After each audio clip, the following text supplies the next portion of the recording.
നയനയുടെയും ആദർശിൻ്റെയും നാളത്തെ പ്രമോ റിവ്യൂയിലേക്ക് എല്ലാവർക്കും സ്വാഗതം. അങ്ങനെ നമ്മൾ അഭിയാണെങ്കിൽ ആര്യയെ വിളിച്ചിട്ടൊക്കെ പറയുന്നുണ്ട് കേട്ടോ. കാര്യങ്ങളൊക്കെ എങ്ങനെ മാറി മറിഞ്ഞെന്ന് എനിക്കറിയാൻ വയ്യ. പക്ഷേ ഇപ്പം നവ്യയ്ക്കാണെങ്കിൽ എന്നെ ഭയങ്കര വിശ്വാസവും എൻ്റെ അടുത്ത് ഭയങ്കര സ്നേഹമൊക്കെ ആണെന്നൊക്കെ നമ്മൾ അഭിയാണെങ്കിൽ ആരെയൊക്കെ വിളിച്ചൊക്കെ പറയുന്നുണ്ട് കേട്ടോ. പിന്നെ ആണെങ്കിൽ ഇപ്പോഴത്തെ നമ്മളെ നയനയാണെങ്കിൽ നമ്മൾ ആദർശിൻ്റെ അടുത്ത് പറയുന്നുണ്ട്.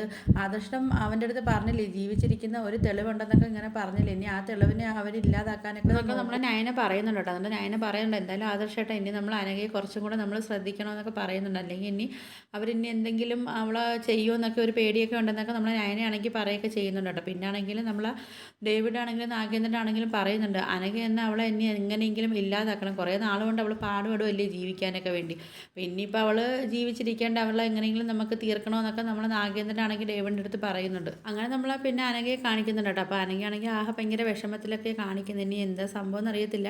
ഇനി അഭിയങ്ങാണ് അവിടെ ഉണ്ടോയെന്നോ അതോ ഇനി നാഗേന്ദ്രനും ഡേവിഡൊക്കെ അവിടെ പോയി നിന്ന് സംസാരിക്കുകയാണോ ഒന്നും അറിയാനും പറ്റുന്നില്ല.